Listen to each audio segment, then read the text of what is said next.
Olá amigos, bom dia, boa tarde, boa noite. Está começando mais um Talk to Biz, a nossa coluna semanal sobre estratégia, gestão, marketing e inovação.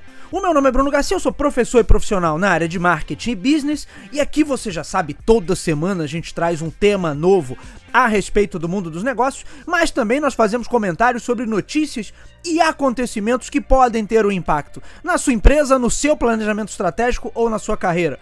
Lembrando sempre que esse podcast está lá disponível nas principais plataformas de podcast da atualidade. Em todas elas você vai nos encontrar, basta buscar por Talk, o número 2 e Biz. Você também encontra a versão em vídeo do Talk to Biz, portanto você pode tanto ouvir o nosso programa, quanto pode também assistir no YouTube, o nosso canal no YouTube, Talk to Biz no YouTube. E é claro que você pode ir direto nos nossos endereços virtuais, talktobiz.com ou talktobiz.com.br.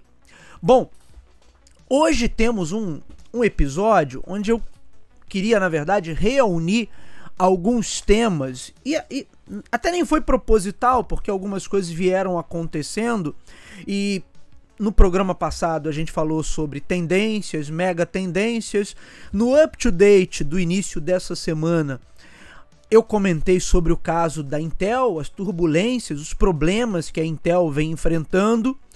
E a gente falou sobre o dilema, né, da empresa que já tem um mercado consolidado e apostar ou não em outros mercados. Então eu queria reunir aqui no episódio de hoje alguns comentários sobre o dilema da inovação, sobre mudanças de mercado, mais uma vez falando sobre tendências, porque o que explica que uma grande companhia como a Intel, que dominou o mercado de computação, até engraçado, depois eu estava ouvindo o episódio do Up to Date, né? Eu sempre escuto depois de pronto para fazer esse, vamos dizer assim, esse controle de qualidade e ver como é que saiu, como é que ficou a coisa toda no final. E a gente cita, eu cito, né, no caso, a grande rivalidade da Intel é com a Nvidia, mas isso hoje, né, porque a Nvidia se tornou uma potência por conta de todo o aquecimento do mercado de inteligência artificial. Mas, na verdade, a rivalidade da Intel, que eu sempre conheci, é a rivalidade com a AMD, que também é uma fabricante de microprocessadores para o mercado de PCs de mesa e notebooks. Portanto, vocês vejam como é que a coisa se transforma. E aí eu até brinquei durante o comentário, durante o episódio, que assim, não dá para classificar as decisões da Intel como erros, né, ou como falta de visão, porque naquela época, naquele contexto, não dava para prever com exatidão como é que ia se desenhar esse futuro. Para quem não acompanhou esse case da Intel, vamos resgatar isso aqui rapidamente. A Intel na última semana dispensou o seu CEO e aparentemente ainda não tem ninguém para colocar no lugar.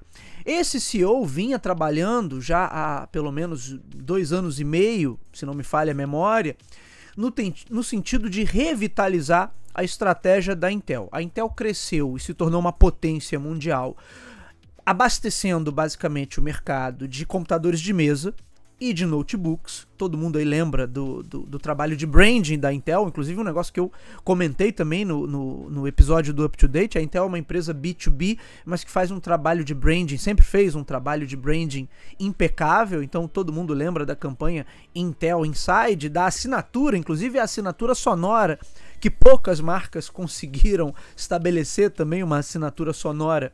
E a Intel fez isso. A Intel também tem um negócio muito robusto no mercado de servidores e com isso ela se tornou a potência mundial que ela é até hoje, ainda é uma potência mundial. Contudo, o mercado passou por pelo menos 2 pontos de ruptura nos últimos 15, 20 anos, coisa que eu também citei no episódio do Up to Date, estou apenas recapitulando aqui hoje. Um é o mercado mobile, que de repente se tornou uma potência e que passou a estar baseado em outra arquitetura e não necessariamente trabalhar em parceria com a Intel. E mais recentemente o mercado de inteligência artificial, que começa a dar o tom para todos os demais setores, porque todos os demais setores de tecnologia ou de outras atividades humanas vão querer também sistemas parrudos e uma arquitetura parruda o suficiente para rodar aplicações de inteligência artificial. E aí, dentre as matérias que eu usei como base para fazer a nota, inclusive citei um artigo do Engadget que fala assim, 20 anos de erros da Intel não podem ser resolvidos em 2, 3 anos. Quer dizer, era preciso de uma estratégia mais de médio e longo prazo. O que também é um ponto para a gente discutir aqui hoje. Quer dizer, num mercado que está focado sempre no curto ou no curtíssimo prazo, é possível para uma empresa estabelecer abordagens que vão gerar um resultado a médio e mais a longo prazo, e lembrando que o mercado de semicondutores é um mercado que demanda muita pesquisa, demanda investimentos altíssimos, quer dizer, não é uma tecnologia trivial. Como eu falei, é uma tecnologia de ponta que move todo o restante do mundo e que está restrita aí a um punhado de empresas que dominam algumas etapas de desenvolvimento, de projeto de semicondutores e outras que dominam algumas etapas cruciais ali para a fabricação de semicondutores. Tanto é que, né, toda a corrida aí que a gente tem visto da China para acelerar esse desenvolvimento, para também não depender desse punhado de empresas, e hoje você tem realmente pouquíssimas corporações que dão conta. Por isso, durante o período de Covid, a gente teve uma crise de abastecimento. Quer dizer, tem uma série de fatores ali que fazem esse case da Intel ser um case ainda mais interessante. Vamos olhar aqui pela perspectiva da orientação estratégica, que eu acho que é uma primeira perspectiva. E já fazendo um disclaimer aqui, porque é óbvio que a gente não está lá dentro da Intel para saber de fato quais decisões foram tomadas, o que foi feito ou o que deixou de ser feito em determinados períodos, e como cada direção ali, cada diretor ou cada executivo pensa a respeito desses mercados e dos tópicos que a gente vai trazer. Então a gente tem como base o que a imprensa fala e o que a literatura a esse respeito fala. Mas é claro que, da mesma forma quando a gente falou de outras empresas aqui, eu sempre gosto de destacar isso, que a gente não está lá dentro para saber de fato o que a empresa estava pensando, como as decisões foram tomadas. Mas a gente tenta juntar os pontos ali, conectar os pontos para tentar pegar o raciocínio num sentido mais macro. Então eu acho que o primeiro ponto para a gente comentar aqui sobre esse problema da Intel é sobre direcionamento estratégico. E aí cai num tópico que eu já trouxe aqui para o canal inúmeras vezes, e eu até separei o livro aqui, eu tô com uma listinha de livros aqui para mostrar hoje. Quem está acompanhando o formato podcast não vai ver, mas eu vou deixar os links também na descrição para os livros. Bom, um deles é esse aqui, né? Um clássico da literatura de negócios, que é O Dilema da Inovação, do Clayton Christensen, que é um livro seminal nessa área, porque ele estabelece esse conceito do dilema do inovador, ou do dilema da inovação, que tem a ver com o seguinte: quando uma empresa está estabelecida já em um determinado setor, está fazendo muito dinheiro com aquilo, o drive costuma ser em manter aquele setor o mais aquecido possível e tentar ampliar ao máximo aquele setor. Por isso a empresa tende a olhar menos para outros campos, outras áreas ou oportunidades que estão ali ainda em fase de iniciação, que ainda não amadureceram e, portanto, não representam um ganho tão robusto quanto ela tem num setor que já está consolidado, e com isso a empresa acaba perdendo ou deixando passar uma série de oportunidades, ou porque o mercado é pequeno demais, ela não vai se interessar, ou porque ainda é uma tecnologia que está em fase de consolidação e aí também ela não vai se interessar. Mas no limite da coisa a empresa tem um negócio que movimenta já milhões ou bilhões, e tem uma outra coisa em algum lugar por ali que por alguma razão parece promissora, mas que ainda não movimenta quase nada. E com isso, a empresa que já está grande, já está estabelecida, ela cai no que o Clayton Christensen chama do dilema da inovação, porque na verdade ela tem que optar, ou acaba, né, sendo forçada a optar entre manter o mercado atual e apostar suas fichas num mercado onde ela ainda não sabe qual vai ser o resultado. E daí isso se torna um dilema estratégico, porque se por um lado ela aposta num novo setor que parece promissor, mas aquilo não se confirma como uma tendência, não se consolida, ela perdeu dinheiro e de repente acabou perdendo o fio da meada naquilo que ela já fazia bem e que gerava receita, gerava um ganho considerável e um ganho certo para ela.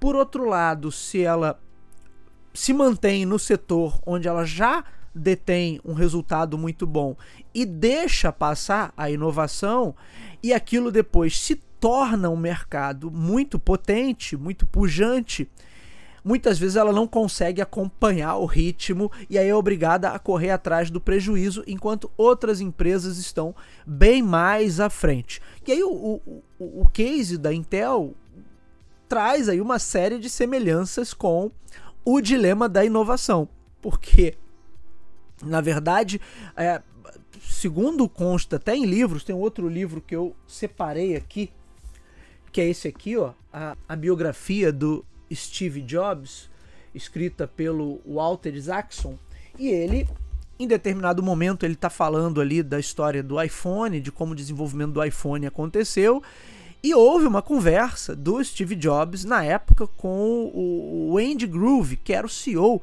já falecido Andy Grove, era o CEO da Intel naquela ocasião. Andy Grove, que é um dos camaradas ali que esteve na fundação do Vale do Silício, praticamente, né? E por isso que eu falei que a Intel tem um papel tão importante ali na história do Vale do Silício. E eles acabam não chegando a um acordo para que a Intel desenvolvesse a arquitetura de microprocessamento para os telefones que estavam ainda em projeto, né? O que viria a ser o iPhone. Então você tem registros de que houve essa negociação, houve uma conversa. Também um outro livro, esse que eu li recentemente, que eu já citei ele aqui no canal, que é esse aqui, ó, A Guerra dos Chips, que fala de toda essa corrida pelo desenvolvimento da tecnologia de semicondutores e o quanto ela é importante para praticamente todas as indústrias que a gente tem hoje, mas também num sentido geopolítico, num sentido militar, porque o poder de fogo das superpotências hoje está baseado também em tecnologia, então também tem esse contexto, né? Mas voltando aqui para o caso da Intel, percebam que ela aparentemente deixou passar ou não conseguiu se adaptar, ou, de novo, né, baseado em livros e em notícias que a gente tem, tanto da época quanto de agora, né? Tudo isso nos leva a crer que a Intel não apostava no mercado de smartphones como um mercado que cresceria de repente tão rapidamente, e como ela já tinha a supremacia ali em notebooks e computadores de mesa e também em servidores, talvez não fosse um mercado onde ela olhasse e visse assim, não, isso aqui eu preciso estar também porque vai ser o futuro, né? Mas o mobile acabou se tornando um setor importantíssimo, não só por causa dos smartphones, mas também por conta de outros dispositivos que derivaram desse novo segmento que se criou ali do mobile. Então você tem também tablets, hoje em dia você tem smartwatches, você tem wearables de uma forma geral, então você tem uma série de outros dispositivos que também ajudaram a consolidar esse ecossistema que a gente chama do mobile. Por outro lado, também um ponto citado durante a nossa fala, durante o nosso comentário para o Up to Date, é sobre a corrida para a inteligência artificial, e onde a Intel coloca a NVIDIA ali como principal expoente, de fato né, ou um dos principais expoentes, mas que a Intel também não estava conseguindo correr atrás desse prejuízo.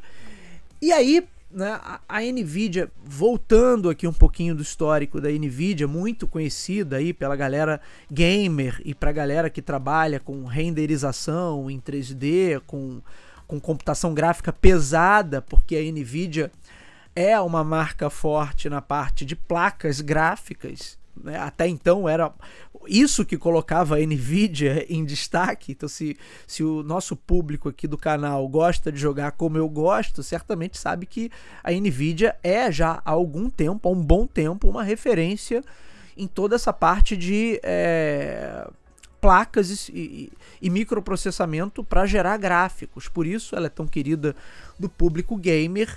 E aí, por coincidência ou não, mas essas placas gráficas e todo esse aparato para trabalhar renderização de computação gráfica pesada nos computadores é muito útil para processamento de demandas geradas por inteligência artificial. E por isso a NVIDIA passou a valer mais de 1 trilhão, e por isso a NVIDIA está com todos os holofotes apontados para ela, e por isso se tornou o grande expoente dessa revolução gerada por inteligência artificial. E aí vocês vejam que esse era um mercado que a Intel potencialmente também não olhava, né? Principalmente esse mercado gamer.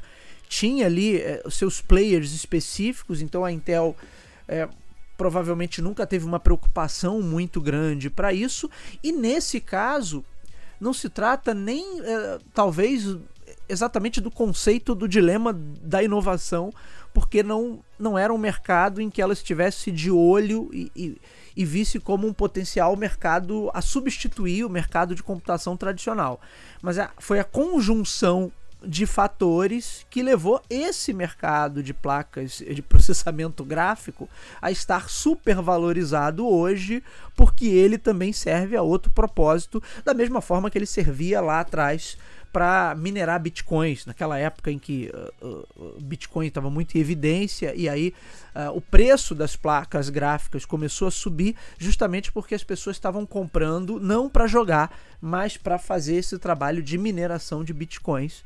Então vocês vejam que nesse caso, né, não se trata necessariamente de uma orientação ou desorientação estratégica, porque naquele contexto era possivelmente difícil também ligar esses pontos e ter essa percepção lá da frente, de que, olha, talvez daqui a 10, 15 anos, com o advento de novas tecnologias, esse tipo de processamento aqui, que essas plaquinhas da NVIDIA, esses processadores aqui da NVIDIA fazem, vão se tornar muito úteis para um outro tipo de atividade, e que essa atividade pode se tornar a nova base ali, a nova essência da computação mundial.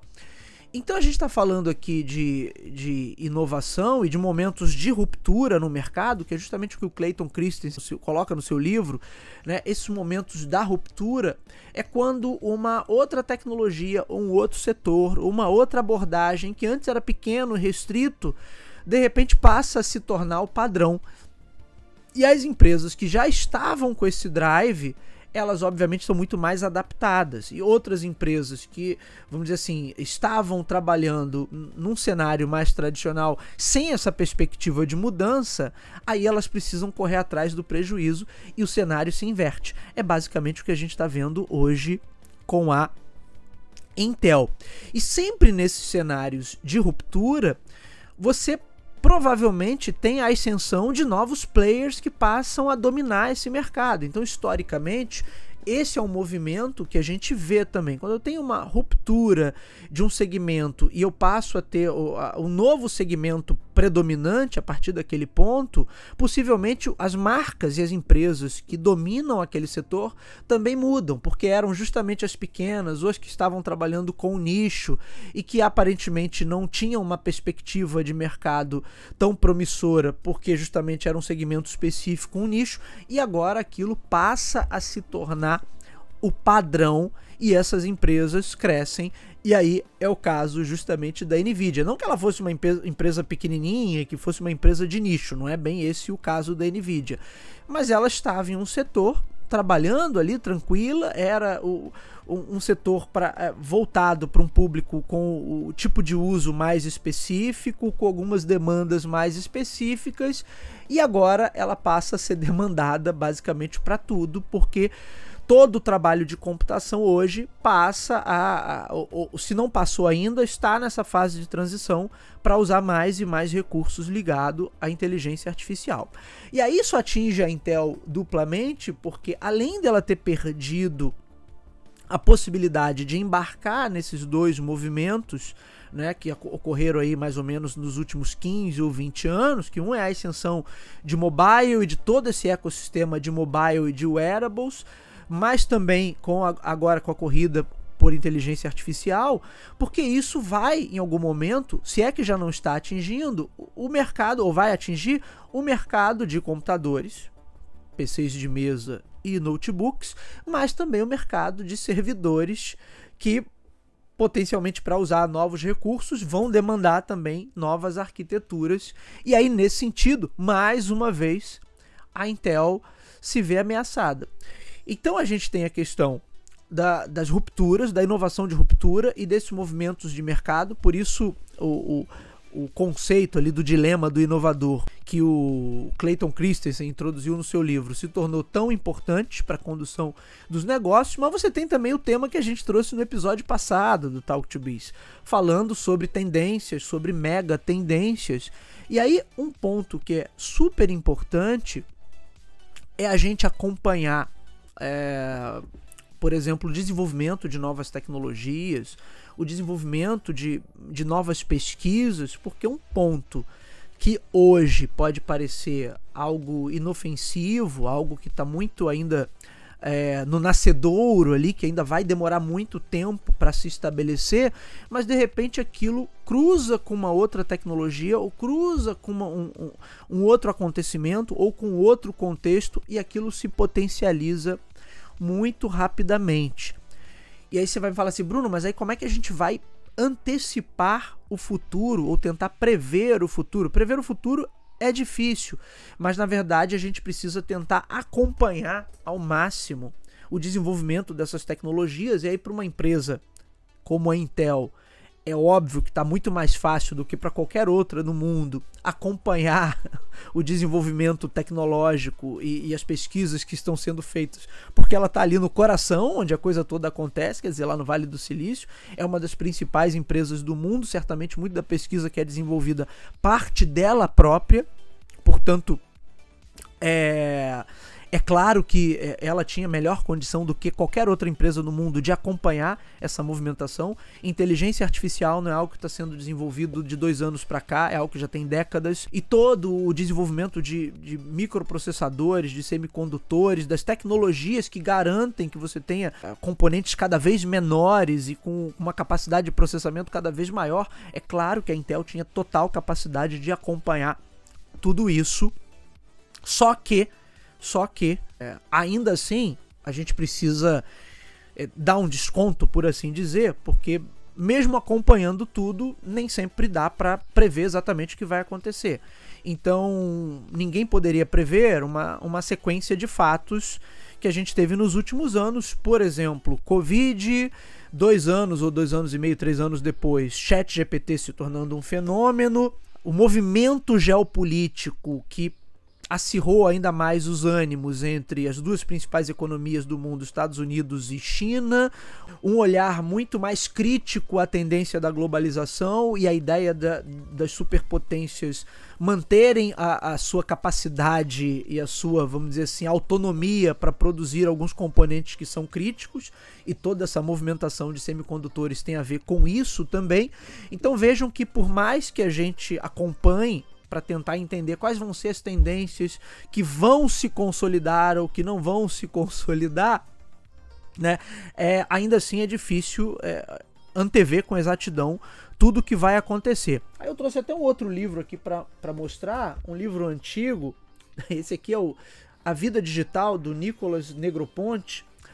Obviamente que ele não é um livro hoje para a gente ler, para olhar para o futuro, para olhar para as tendências futuras. Como eu disse, ele é um livro antigo, mas quem leu na época, então ele aponta para uma série de direções que hoje a gente vê como setores já consolidados. Eu já falei isso aqui, a própria entrega de conteúdo via streaming, que a gente está sempre falando aqui. Vocês vejam que, embora a gente não consiga prever exatamente o futuro, se eu estiver atento a alguns sinais, eu posso entender com um pouco mais de precisão para onde esse mercado está caminhando. E aí um último ponto, só para a gente encerrar, mas que tem a ver com também o dilema da inovação e tem a ver sobre... Né, a gente já fez aqui no programa, no canal, vários episódios falando sobre inovação. É um tema que eu gosto bastante, mas enquanto eu gravava aqui e eu mostrei para vocês a biografia do Steve Jobs, que é muito boa, para quem não leu, vale a pena ler. E ele tem uma fala, né, já pro final do livro, que ele meio que deixa uma mensagem ali. Ele já estava doente, já estava com a saúde bastante comprometida, então ele meio que deixa uma mensagem para ficar ali como uma mensagem final para os leitores e sobre o que ele construiu na carreira dele e nas empresas que ele fundou, não só a Apple, né, e o que ele tinha como visão. E ele traz um ponto que é bem interessante e talvez aí esteja um dos problemas que a Intel enfrenta. E normalmente isso está muito conectado à ideia do dilema da inovação. Por quê? Porque quando uma empresa está ou aparenta estar já consolidada e ela tem um certo domínio do mercado, é natural que o drive comece a mudar.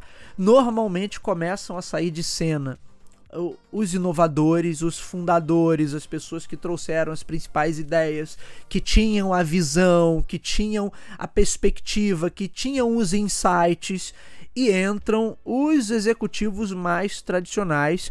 Saem, como a gente brinca, né? Saem os homens do negócio, entram os homens de negócio, que vão olhar aquilo ali por uma perspectiva mais comercial ou puramente financista, que vão olhar aquilo ali apenas para obter o melhor retorno possível para os investidores.